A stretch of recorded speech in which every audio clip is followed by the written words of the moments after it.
Assalamualaikum warahmatullahi wabarakatuh. Perkenalkan kami dari tim Edu Pionir atau lebih tepatnya kelompok 3 Capstone Project. Pada kesempatan kali ini melalui video presentasi ini, kami akan menjelaskan gambaran umum serta hasil pekerjaan dari proyek Learning Management System yang telah kami kerjakan. Nah, saya Muhammad Wildan Arif Maulana sebagai hustler sekaligus project manager pada proyek ini. Bersama saya ada teman-teman saya satu tim, yaitu Kak Naufal Abdullah Baso dan Kak Reni Ananda Kusumadeni sebagai hipster atau desainer, serta Kak Joseph Leonardo Marvin Hamzah, Kak Resi Ibrahim, dan Kak Firda Putri Nurhaliza sebagai hacker atau programmer. Dengan kolaborasi dari seluruh anggota, kami berusaha menghadirkan solusi pembelajaran yang efektif dan interaktif melalui proyek EduPionir. Big ID dari proyek ini adalah education. Kami berfokus penuh pada dunia pendidikan, khususnya bagaimana teknologi ini dapat membantu meningkatkan efektivitas pembelajaran. Saat ini proses pembelajaran seringkali tidak terstruktur, tugas tidak terorganisir, materi sulit ditemukan, dan komunikasi antara siswa dan guru tidak optimal. Karena itu kami ingin menciptakan sebuah sistem yang mampu merapikan alur belajar, membantu mengumpulkan tugas, dan mempermudah guru dan dalam melakukan penilaian. Tujuan utama dari penelitian ini adalah untuk membantu siswa dan guru dalam proses belajar mengajar agar lebih teratur, mudah dan terpantau baik materi maupun tugas dapat dikelola dalam satu tempat, sehingga pembelajaran menjadi lebih efisien, jelas dan minim hambatan. Kami ingin memastikan bahwa teknologi benar-benar memberikan manfaat nyata bagi pengguna. Selanjutnya user persona. Kami membuat user persona agar solusi ini benar-benar sesuai kebutuhan nyata. User persona Adelia Putri. Kita mulai dari Adelia. Adelia adalah gambaran seorang siswi aktif yang sering berpindah antara banyak platform, Google Classroom, WhatsApp, folder, laptop, dan aplikasi lain. Ia punya satu masalah besar. Semua materi dan tugas tidak terpusat, sehingga saat ingin belajar ulang, ia itu kebingungan mencari file yang tepat. Bayangkan eh, ingin belajar untuk ulangan besok, tetapi ia harus membuka folder satu persatu hanya untuk menemukan materi. Frustasi Adelia Putri meliputi materi dan tugas tidak terorganisir. Tidak ada satu platform yang menampung semuanya, kesulitan mengulang pelajaran karena tidak ada struktur yang jelas. Dari sini terlihat bahwa Adelia itu membutuhkan platform melihat materi, tugas, dan deadline secara terpusat. Proses upload tugas yang cepat, akses mudah ke nilai feedback, slide user persona. Rizky Kurniawan berbeda dengan Adelia. Nah, Rizky adalah seorang guru matematika berpengalaman. Masalah utama Rizky bukan mencari materi, tetapi pada menilai dan mengelola banyak tugas yang termasuk yang masuk setiap minggunya. Tugas menumpuk, file tercampur, penelitian dilakukan manual, dan feedback terus dikutip satu persatu membuat proses mengajar menjadi jauh lebih berat dari yang seharusnya. Nah, frustasi antara lainnya, tugas siswa itu sulit dikelola jika manual.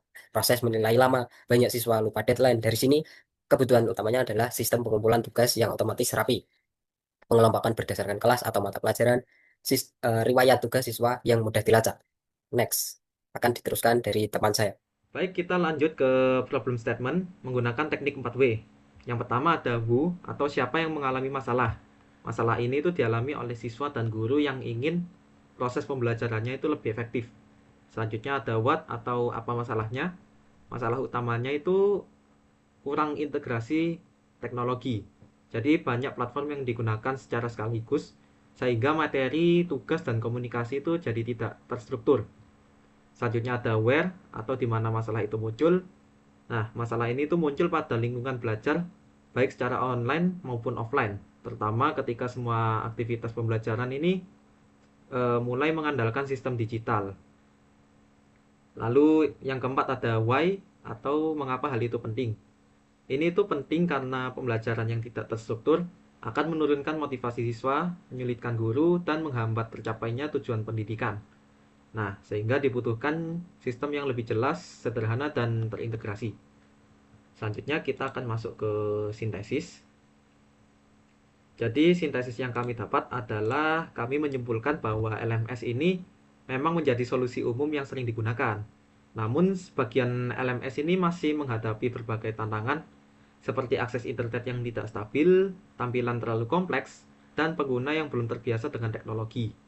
Karena itu, solusi yang kami usulkan itu mengembangkan LMS yang ringan serta alur penggunaan yang ringkas, dan pengajar ataupun peserta didik ini yang belum terbiasa dengan teknologi dapat menggunakan platform LMS ini dengan mudah. Selanjutnya yaitu final solution concept. Di sini solusi yang kami hadirkan yaitu berupa EduPioneer. Nah, EduPioneer sendiri adalah platform LMS berbasis website dengan tampilan sederhana dan fokus utamanya adalah pada pengumpulan tugas online. Nah, pada EduPioneer sendiri, siswa dapat mengunggah tugas dalam berbagai format seperti PDF, dokumen, atau gambar. Dan guru itu bisa langsung mengunduh tugas tersebut, lalu menilainya dan memberikan feedback tanpa memindahkan file tersebut ke platform lain. Jadi semua aktivitas ini tercatat dengan rapi sehingga revisi dan komunikasi menjadi lebih mudah. Selanjutnya akan dijelaskan user flow oleh rekan saya. Di slide ini menunjukkan bagaimana user flow atau alur dari website EduPioneer. Di sini terdapat berbagai alur dari fitur-fitur yang ada di website ini seperti register, login, mengumpulkan tugas, penilaian tugas, dan juga upload materi dan tugas. Alur yang pertama yaitu ada alur daftar atau register untuk proses pendaftaran pengguna baru. Pertama-tama, pengguna akan diarahkan ke halaman daftar jika mereka belum memiliki akun. Lalu mereka akan diminta untuk mengisi data diri seperti nama, email, dan juga password. Sistem kemudian memvalidasi apakah email tersebut belum pernah digunakan, dan jika valid, akun akan dibuat dan pengguna bisa login. Lalu selanjutnya ada akun login atau alur masuk. Setelah memiliki akun, pengguna masuk melalui halaman login. Mereka memasukkan email dan juga password, lalu sistem memeriksa kecocokan.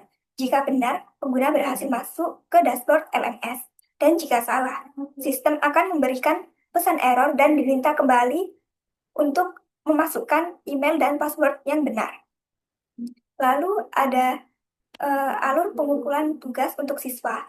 Pada alur ini, siswa akan masuk ke menu daftar tugas, lalu siswa akan memilih tugas yang ingin dikerjakan dan mengunggah file untuk dikumpulkan.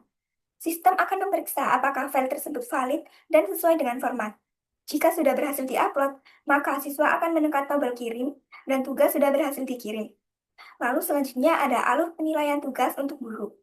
Guru akan masuk ke halaman daftar tugas dari seluruh siswa, lalu guru akan mengunggah file tugas dari salah satu siswa dan memberikan penilaian dan juga dapat menambahkan feedback. Setelah selesai, nilai tersebut akan tersimpan otomatis pada sistem dan siswa dapat melihat nilai dan feedback tersebut secara langsung. Lalu selanjutnya ada alur upload materi dan tugas untuk guru. Guru juga dapat mengunggah materi dan membuat tugas baru. Guru akan menentukan jenis materi dan tugas, lalu mengisi deskripsi dan mengunggah file pendukung. Setelah terunggah, materi akan otomatis muncul pada akun siswa. Alur ini akan memastikan semua materi dan instruksi tugas tersimpan dengan rapi dalam suatu tempat.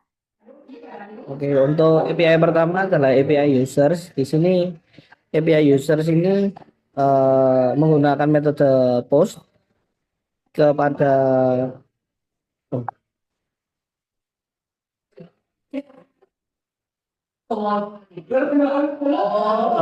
mohon maaf. Diulangi dari sini ya. Untuk awalnya API pertama adalah endpoint untuk otorisasi login menggunakan metode post. Jadi endpoint ini bisa digunakan oleh semua role, baik siswa, guru maupun admin. Dia menggunakan implementasi controller login. Endpoint ini akan memvalidasi email dan password menggunakan Bycrypt untuk verifikasi. Jika berhasil, backend membuat token menggunakan JWT melalui generate token yang isinya ada ID, email, dan role pengguna. Nanti token yang keluar dari sini ini akan dimasukkan ke bearer token yang akan digunakan untuk memvalidasi setiap endpoint yang akan dikerjakan setelahnya. Nanti akan dimasukkan ke dalam environment di Postman ini. Kemudian berikutnya adalah endpoint untuk user. Di sini menggunakan metode post. Ini adalah meng-create user. Dia hanya bisa dijalankan oleh admin. Nanti di user root-nya ini akan dilakukan implementasi out middleware untuk out middleware untuk verifikasi token dan juga role middleware untuk memverifikasi hanya admin yang bisa melakukan post ke endpoint ini seperti itu.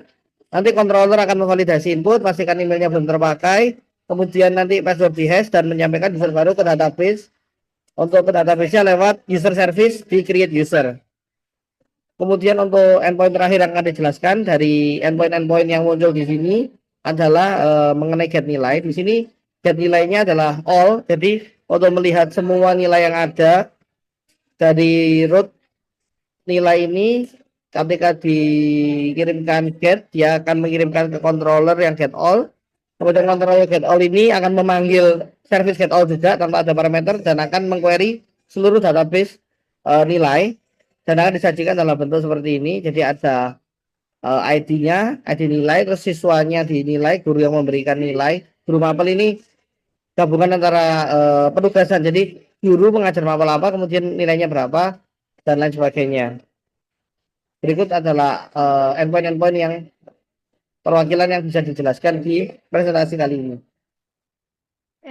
Di sini saya akan menjelaskan fitur-fitur yang dapat diakses oleh pengguna. Ada halaman login di mana user dapat login dengan masukkan email dan password. Lalu ada daftar di sini jika ada pengguna baru bisa daftar dengan nama, email, password, dan juga role yang bisa mereka pilih. Lalu saya akan coba login dengan email yang sudah bergabung dengan kelas.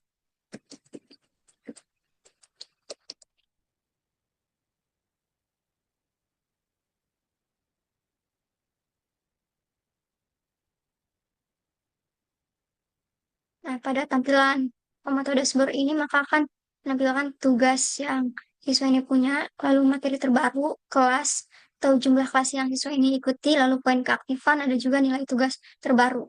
Lalu daftar kelas, di sini siswa dapat mengikuti kelas dengan mengklik ini, konfirmasi. Lalu tugas di sini, siswa dapat melihat tugas dari ini, minggu ini, nanti. Siswa juga dapat memfilter. Misalnya ingin menampilkan kelas IPA saja atau IPS saja.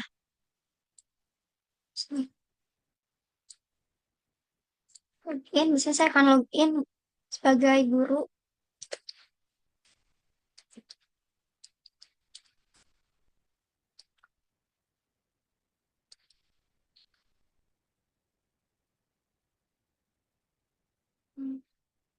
Nah, di sini akan tampil jumlah kelas yang guru ini ajar, lalu ada total tugas.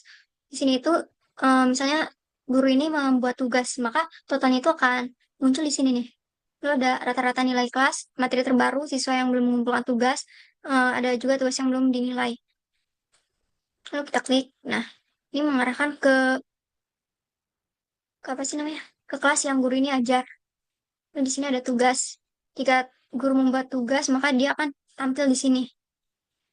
Ini juga halaman akun saya yang mana bisa menampilkan ini informasi guru. Nah, ini sudah responsif tampilannya. Lalu tadi kan siswa yang sebelumnya itu meminta untuk bergabung. Nah, guru bisa memilih menolak atau terima. Nah, maka otomatis siswa tersebut bergabung dengan kelas. Itu keluar. Lalu di sini saya akan mencoba masuk sebagai admin.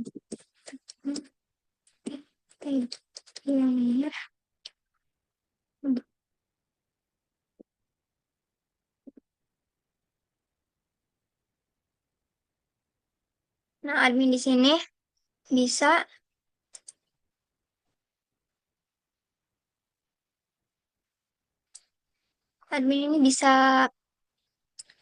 mempunyai akses kepada data di sistem ini.